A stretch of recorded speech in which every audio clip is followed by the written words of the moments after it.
Today on Most Buffalo, get ready to explore art, culture, and creativity. We're talking with the Buffalo AKG Art Museum about a house party full of bold art, vibrant music, and more. Plus, from testing fire alarms to installing glass panels, the new Bill Stadium is nearing the finish line. We'll take you on a tour before the big debut. And its history you can hear. See how the violin of hope bridges generations through music, honoring the millions whose lives were lost in the Holocaust. Most Buffalo starts right now.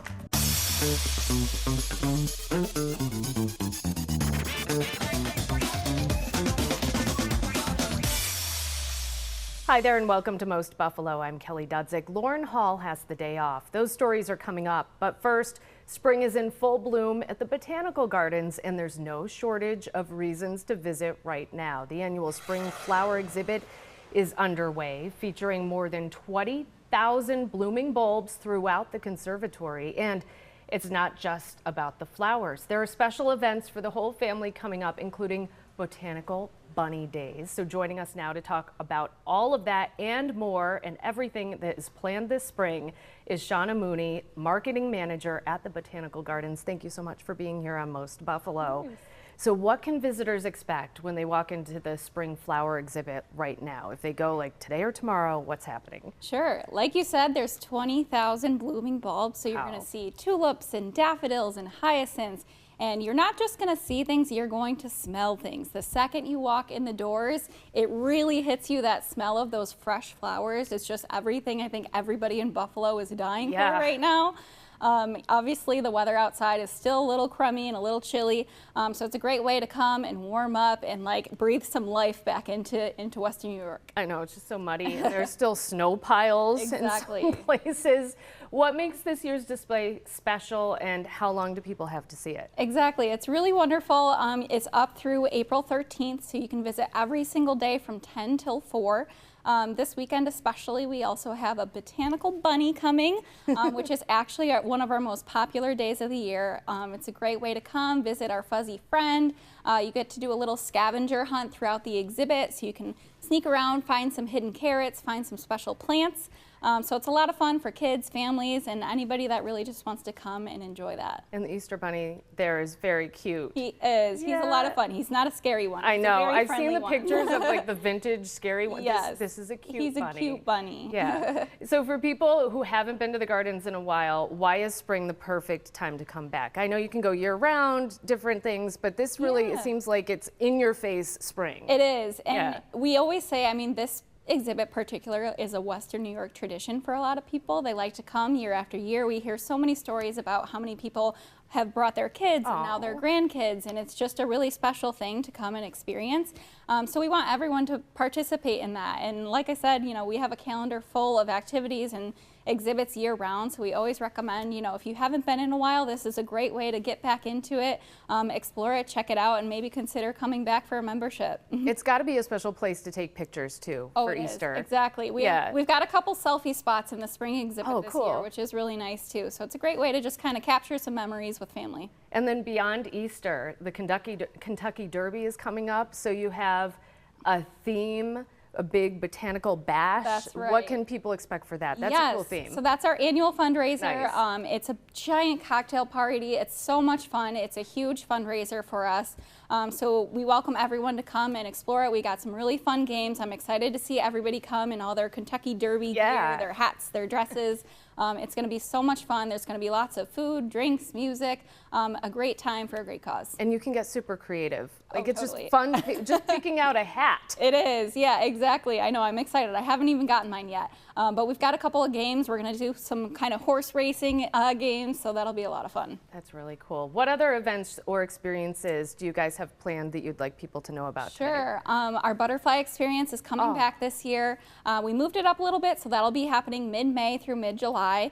So you're definitely going to want to check that out. I know last year was our first year. It was a lot of fun. People had a great time. I'm sure people love that, especially if you have kids on break. You need something, you know, you need something to do. Totally. They probably have never done that before. Yes, exactly. Yeah, it's like kind of a once in a lifetime experience to get that up close and personal with the butterflies. Again, an amazing photo opportunity too. That's so cool. Thank you. That was Shauna Mooney, the marketing manager of the Buffalo and Erie County Botanical Gardens. Thank you so much. Tell us a website people can go to. BuffaloGardens.com has all of our ticket and calendar information. Great. Thank you so much for being here on Most Buffalo. Thank you. Well, the start of spring also means boating season is near in Western New York. Two on your sides, Kevin O'Neill shows us what's in store at one of the area's largest boat shows. Whatever floats your boat, it's here. The Boating 716 Show and Sail. Here, Sail, S-A-L-E, or maybe S-A-I-L, is here and now through Sunday. It's underway. We had the chance to get a sneak preview this morning. Nice to see you, Mark Kinsella. How you doing? Good, thank you, Kevin. More than just one dealer. Yeah, there are 11 dealers here on the fairgrounds. 2 buildings. And, that's cool. Watercraft, boats, you name it. Big one, little ones, fantastic. Right, and the best party boats you ever want to see. For the budget friendly, you get some previously enjoyed watercraft here as well. There's some used boats that are on display and a bunch of really nice new boats. We're so lucky around here, aren't we? We are. The water is just amazing here. You have Lake Erie, Ontario, Finger Lakes, many different places to enjoy. All the lakes in between too, all the rivers and stuff. Man, oh man. So what's the best way for people to use the show? So it's at the fairgrounds here at Hamburg. Free parking, free admission. You know, the best thing to do is come in and you talk to all the different dealers, take a look at which boat fits your family, bring the kids down. And I like the fact that there's more than one dealer. You can just sort of, walk around and not get the high pressure sales pitch, just walk around and kick the tires if it were. Exactly. And see what's new. Yep. Are there any trends in the industry that you're aware of? Well, so, most of these boats, technology is amazing on these boats. I mean, some of the screen sizes just to help you with the GPS and that type of thing. And the sound systems, and it's definitely not your dad's boat. Oh, I tell you, fantastic. I appreciate it. Here through 8 today. Oh, what are the remaining days and hours? Okay, so Friday noon until 8, Saturday 10 until 8, and Sunday 10 until 4. And it's a free admission and free parking, of course, the Hamburg Event Center, the Erie County Fairgrounds, the South Park entrance. On your side in Hamburg, I'm Kevin O'Neill, Channel 2 News. Thank you, Kevin. And here's a sweet sign of the changing seasons. Mississippi Muds in Tonawanda is officially open. After months of winter, the grills are fired up yet again. And they're serving classics like hamburgers, hot dogs, chicken sandwiches, and ice cream, all of the seasonal favorites. It's a spring and summer staple that's been around for nearly 4 decades.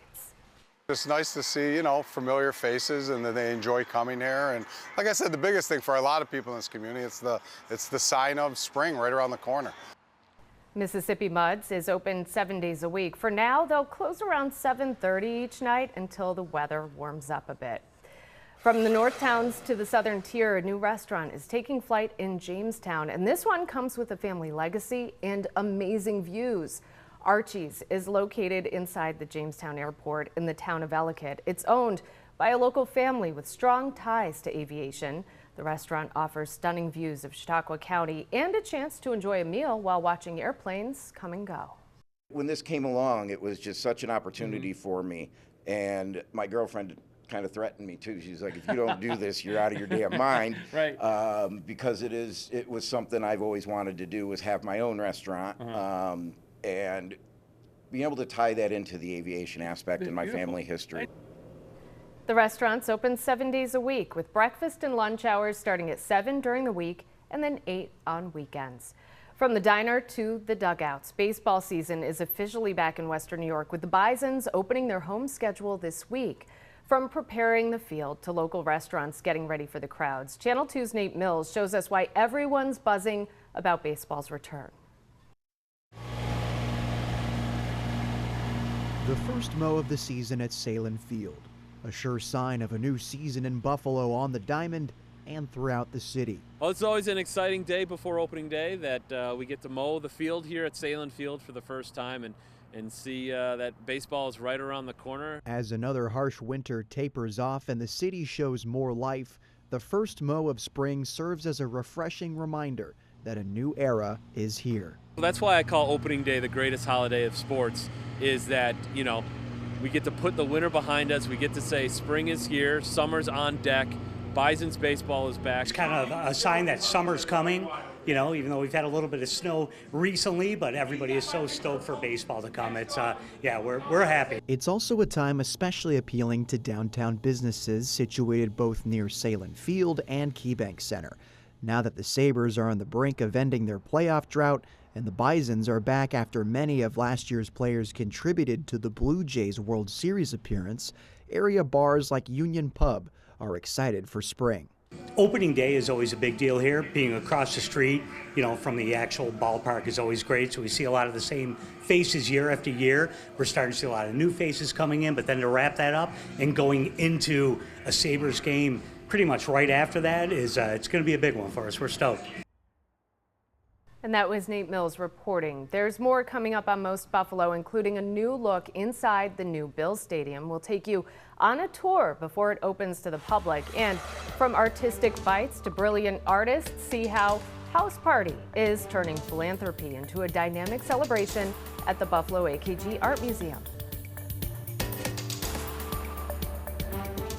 We're back now in Most Buffalo, and we're talking art, music, and a night that gives back. The Buffalo AKG Art Museum is getting ready for House Party Saturday, April 18th, an event that brings together artists, supporters, and the community for a celebration of creativity and impact. So joining us now to talk more about House Party and how it supports the future of the museum is Jillian Jones, Deputy Director at the Buffalo AKG Art Museum. Thank you so much for being here.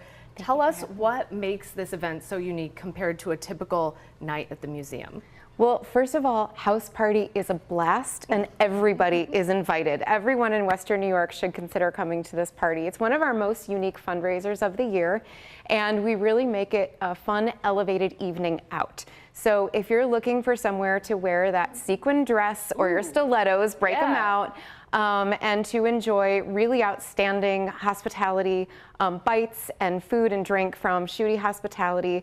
We'll have an outstanding DJ that's coming in from LA to perform for us, and there'll be scavenger hunts and a lot of other things. So we all know that Buffalo is kind of a bit of a big living room, and this is a way to kind of celebrate all of that and all the love that's in Buffalo in a really fun way while celebrating art and artists and really outstanding creative ideas. It sounds really fun. And this year's event highlights a special exhibition. So can you tell us more about that and why that's so significant this year? Sure. We just opened a wonderful show called Let Us Gather in a Flourishing Way. It features the artwork of 58 contemporary artists of the Latin American and Caribbean diaspora. This show is incredibly colorful. It's bright. It has ideas that are hyper local and also global at the same time, and it is something that is experiential in nature. So if you want to see Let Us Gather and the other experiential exhibitions that we have on right now, such as One with Eternity with Yayoi Kusama, House Party is a great way to do that and give back to the museum at the same time. And you can check everything out if you haven't been in a while. I mean, things change all the time. Yeah. So how does an event like this help support the museum's mission and the community at the same time? Absolutely. Well, so the Buffalo AKG is 164 years old, and its collection is one of the great assets of Buffalo, one of the great historic assets. And so by supporting House Party, you are seeding future exhibitions, you are supporting all of our community partnerships. 1/3 of our campus is entirely free to the public, and annually we support exhibition education programs for roughly 20,000 school students annually, all supported through Highmark Blue Cross Blue Shield. So all of those education exhibition programs and projects are supported by events like House Party. It's so important. What else is happening at the museum this spring, and what do people need to make sure they check out? Again, because things change all the time. Yes. So if you went like 6 months ago, Yes. there's something new to see. Exactly. There's so much happening, even just this weekend. If you're looking for something to do on Saturday, bring your family down to the museum for a community art day. We're working with Buffalo, which is a Lego group, and a group called Rocks for Unity to do 2 very family-oriented community art projects. That'll be from 11 to 4, and it is entirely free. You don't need to register. You'll find that in the Knox building on Saturday. So you just show up. You just show up and you make art with your family. That's so a total cool. blast. And then on June 6th, we're going to be hosting our famous summer fundraiser, Rockin'. That's right. Featuring Devo this year. So if you've ever wanted to see a rock concert on the front lawn of an art museum, come on down for that as well. If people want more information, where should they go? Go to our website, buffaloakg.org, and house party is on April 18th. Just go to the calendar on the main page and click on April 18th, and you'll find ways to purchase tickets and sponsorships and any other information about the other events I mentioned. Perfect. Thank you so much. That's Jillian Jones, the Deputy Director at the Buffalo AKG Art Museum. Thank you so much for being here on Most Buffalo today. We appreciate it. Thank you. Well, from canvas to concrete, we're getting a new look inside the future home of the Buffalo Bills. The new Highmark Stadium is nearly complete, with crews putting the finishing touches on features for fans. 2 on Your Side's Rob Hackford took a tour and shows us what we can expect. The Bills are at 93% in terms of construction, and they're hoping to get to 99 as they reach that substantial completion mark. Again, the Bills say that 99% is the mark they hope to hit by June, when they'll take occupancy or have occupancy of this building. But that remaining 1% is paperwork, other housekeeping items. The team remains on track again, with the first events expected to be in August. Walking along the concourse, you are still hearing and seeing a lot of work being done, wire being run, glass being installed, paneling being put in, but there's flooring in certain spaces. And it's finishing work that they're mostly taking care of. The fire alarms are also being tested, one of those boxes that have to be checked before the county signs off on their occupancy. The suites have seats and kitchen furnishings. And the Bright Red Bar in the Field Club at field level is almost ready for furniture. And as the new stadium team will tell you, at this stage in construction, every day is a new adventure. I've learned that whether it's a $2 billion stadium or a $200,000 stadium, the problems and the challenges are the same. They're just on a different scale. So there's a lot that you deal with on a small project, similar things here, and it's a similar process to overcome them.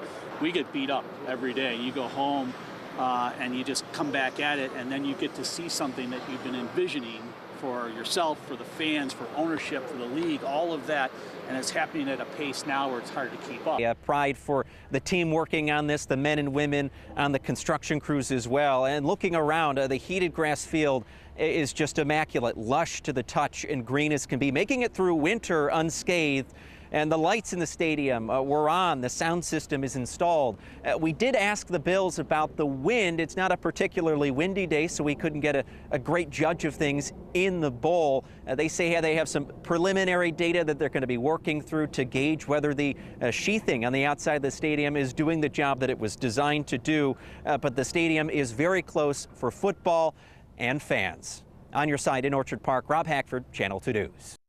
Thank you, Rob. As construction continues, the Bills are giving us a new look at what the new bison statues will look like outside of the new stadium. These massive statues will have special lighting systems that'll glow during the night, and they'll have CO2 smoke that'll come out of their nostrils like a bison in cold weather on the prairie. The 3 bison are 9, 19, and 24 feet tall, and they will be installed in mid-June. Still to come on Most Buffalo, a rare violin with roots in Holocaust-era Europe comes to life in Buffalo's Temple Beth Zion. Just ahead, hear the incredible story behind this living instrument and its role in a moving new cantata. We are back and taking time here on Most Buffalo to talk about a powerful night and remember.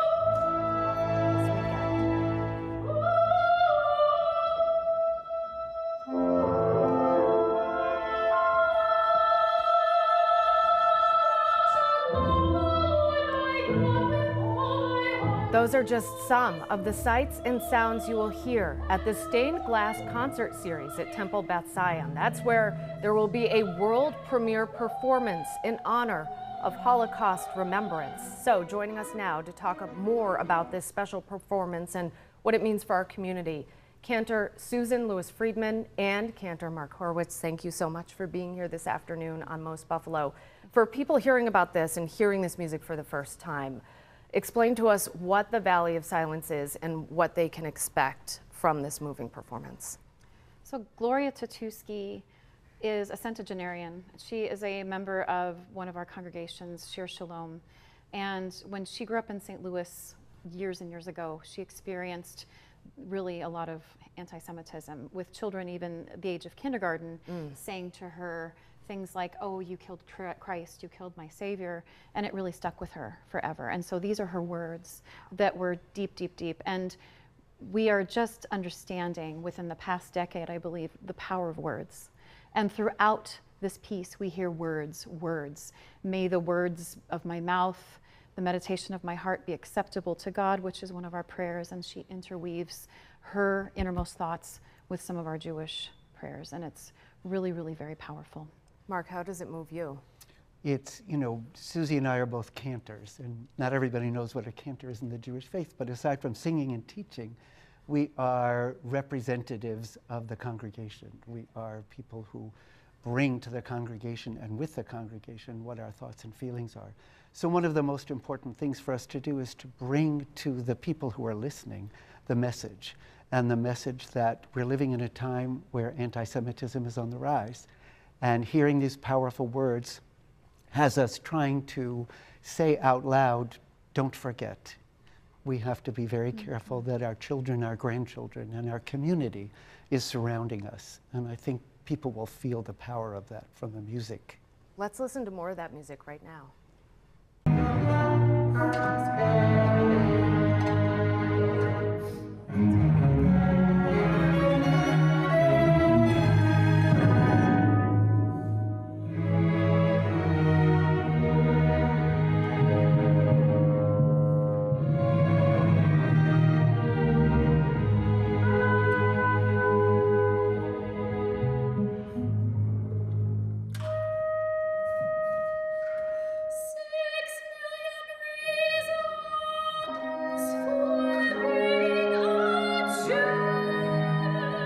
Violin of Hope is such a powerful symbol. Can you talk about the history of that instrument and specifically what it represents during this concert? So the Violin of Hope, there was a move by the JCC in Chicagoland, where I come from, to bring violins that were recovered from the Holocaust together for meaningful concerts throughout synagogues in Chicagoland. My wonderful dear friend and cantor mentor, another wonderful dear friend. We're very blessed in our profession to have each other, and we're like a big family of brothers and sisters and people, and it's wonderful. His name is Cantor Stephen Stower, and he is coming to participate in this concert, and he's bringing with him a violin from Romani that he actually purchased. He is a child of a Holocaust survivor, and so that violin will be played during this concert. Wow. That's got to be super meaningful, even if you've heard a violin like that before, but not specifically this one. I mean, to feel that emotion is going to be something. Yeah. Absolutely. I think that just the presence of it and the history of it reminds us of the remnants and the losses. During this performance, it's not just the music, there's also poetry, scripture readings. How do all of those elements come together for what people will experience? Okay. I think it's an incredible mix of narration and poetry, and those are the words from Gloria Tutuski that she felt and that she wrote. The music is being composed, the orchestration by Dr. Moshe Shulman, who'll be leading this 27-piece orchestra that we have. And I think that the combination of sound, sight, music, violin, in a sanctuary that is actually quite beautiful in front of a gorgeous stained glass window, which is where that name comes from, is just so powerful that I think people will have to be thinking about everything as a jumble that they somehow pick apart to bring what's most precious to them back into the world. We have about 30 seconds left, so if people want to experience this, how do they get tickets or where do they need to go? You can go to our website, www.tbz.org. They will take you right to Eventbrite, where you can get your tickets. It is pay as you wish. And also, we are partnering with ASI, with Art Services Incorporated, where we received a grant for this concert. And in that grant, we are offering also complimentary tickets to anyone who needs tickets anywhere. Please don't let anything be a barrier to your coming. We want you to be there under this gorgeous stained glass, which actually has the hand of God. And we want to present this music that was the hand of God inside Gloria and build bridges together through this. That's beautiful. Mark and Susan, thank you so much for sharing part of your day with us. And thank you for joining us for Most Buffalo. We'll see you back here live on Monday, but you can always watch on WGRZ+.